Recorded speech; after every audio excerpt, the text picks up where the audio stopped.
Former President Jacob Zuma has issued a stern ultimatum to the African National Congress, demanding his reinstatement as a party member by January 31, 2025.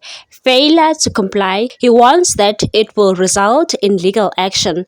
This development follows his expulsion last year after founding the Umkhonto we Sizwe Party, which was widely seen as a pivotal factor in the ANC's loss of its parliamentary majority. Zuma's legal team recently dispatched a letter to ANC Secretary General Mbalula, calling his expulsion unlawful and in violation of both the ANC's constitution and South Africa's constitution.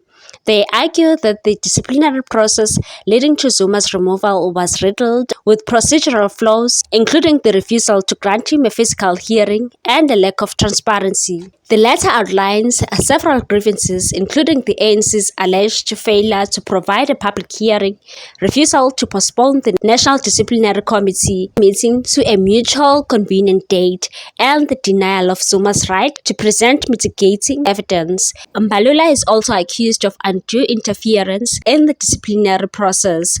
Zuma's lawyers allege that Mbalula influenced the NDC's decision not to allow a physical hearing and victimized Yengeni, a former and ANC National Executive Committee member who represented Zuma during the proceedings.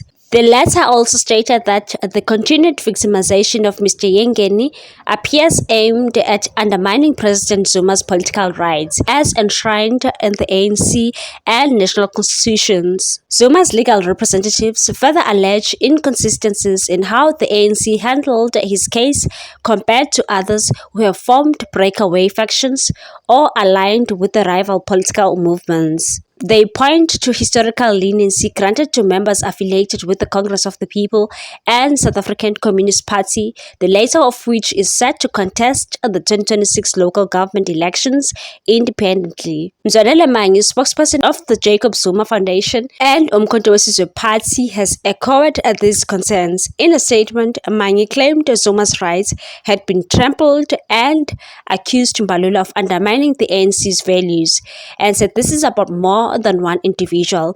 It's about safeguarding the rights of ANC members and protecting the organization's historic mission, accusing the current leadership of abandoning the party's principles for political expediency. Mbalula, however, dismissed Zuma's demands and allegations as a distraction. Speaking during the preparation of the ANC's 113th anniversary celebration, Mbalula labeled Zuma's letter as mischievous and said, "We are not going to respond to his antics. He had ample time to raise his concerns but chose to wait until now. That's how he operates, steering disunity of his own self-interest."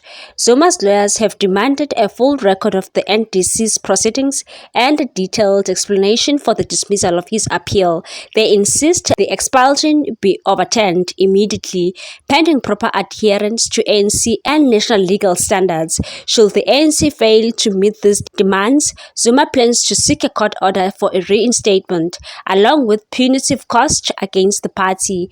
The ANC has yet to issue an official response, with spokesperson Mahlenge Motsiri. As tensions mount, Zuma's legal challenge underscores the deepening fractures within South Africa's ruling party, raising questions about its future unity and adherence to democratic principles.